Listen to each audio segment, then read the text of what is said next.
বাবিল খান নামটি যেন একটি ধ্রুবতারার মতো, যিনি প্রয়াত বলিউড কিংবদন্তি ইরফান খানের ছায়া থেকে বেরিয়ে নিজের আলোয় ঝলমল করছেন। তার রক্তে বইছে রাজস্থানের রাজ পরিবারের গৌরব, কিন্তু তিনি বেছে নিয়েছেন একটি সাধারণ তবু অসাধারণ পথ, অভিনয়ের মাধ্যমে দর্শকের হৃদয় জয় করার পথ। 18 এপ্রিল 2025-এ ওটিটি প্ল্যাটফর্ম জি5-এ মুক্তি পাওয়া তার সর্বশেষ সিনেমা লগ আউট তাকে আলোচনার কেন্দ্রে এনেছে। একজন সাইবার থ্রিলারের ইনফ্লুয়েন্সার হয়ে তিনি প্রমাণ করেছেন তিনি শুধু ইরফানের ছেলে নন, তিনি বাবিল, এক উদীয়মান তারকা। পুরো নাম বাবিল খান, কিন্তু তার রক্তে বইছে রাজস্থানের রাজ পরিবারের ঐতিহ্য। তার বাবা সাহেবজাদা ইরফান আলী খান এবং মা শাহিদা বেগম উভয়ে রাজবংশের উত্তরাধিকারী ছিলেন, কিন্তু ইরফান রাজকীয় উপাধি ত্যাগ করে অভিনয় জগতে নিজের নাম তৈরি করেছিলেন। বাবিলও সেই পথ অনুসরণ করেছেন। তিনি বলেন, আমার দাদু রাজকীয় জীবন ত্যাগ করেছিলেন, বাবা খান পদবী ব্যবহার বন্ধ করেছিলেন, আমিও চাই নিজের পরিচয়ে পরিচিত হতে। বাবিলের শৈশব ছিল সিনেমা জগতের ঘনিষ্ঠ। তার বাবা তাকে কখনো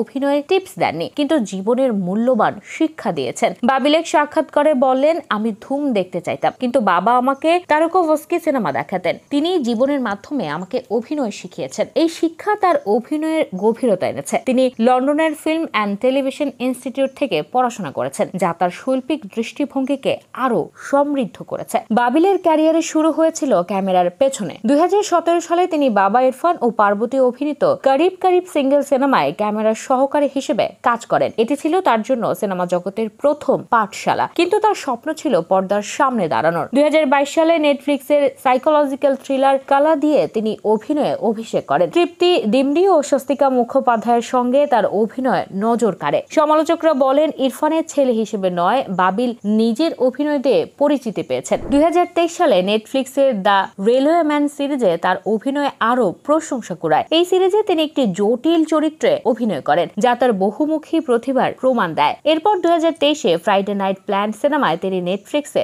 ফিরে আসেন, যেখানে তার স্বাভাবিক অভিনয় দর্শকদের মুগ্ধ করে। বাবিল শুধু অভিনেতা নন, তিনি একজন তরুণ যিনি নিজের পরিচয় খুঁজছেন। তিনি সম্প্রতি ঘোষণা করেছেন তিনি তার নাম থেকে খান পদবী ত্যাগ করতে চান। তিনি বলেন, আমি রাজপুত্র, কিন্তু আমি আমার নিজের পরিচয়ে পরিচিত হতে চাই। বাবা তার কাজে আমাকে অনুপ্রাণিত করেছেন, আমি তার মতো খান পদবী বাদ দিতে চাই। বাবিলের এই সিদ্ধান্ত নিয়ে সোশ্যাল মিডিয়ায় মিশ্র প্রতিক্রিয়া দেখা গেছে। কেউ কেউ তার সাহসের প্রশংসা করেছেন, আবার কেউ কেউ বলেছেন তিনি ইরফানের উত্তরাধিকার থেকে দূরে সরে যাচ্ছেন। কিন্তু বাবিল স্পষ্ট, তিনি বাবার শিক্ষা বুকে ধরে নিজের পথে এগুচ্ছেন। তিনি প্রায় সোশ্যাল মিডিয়ায় বাবাকে নিয়ে আবেগঘন পোস্ট করেন। এক পোস্টে তিনি লিখেছেন, বাবা, তুমি আমাকে যোদ্ধা হতে শিখিয়েছ, আমি কথা দিচ্ছি আমি সবসময় লড়াই করব। বাবিলের হাতে এখন বেশ কিছু প্রজেক্ট রয়েছে। লগ আউটের সাফল্য তার জন্য নতুন দরজা খুলেছে। 2023 সালে আইফা পুরস্কার গ্রহণের সময় তিনি বলেছিলেন, বাবার 50টি পুরস্কারের সঙ্গে আমারটাও থাকবে। এই আত্মবিশ্বাসী তাকে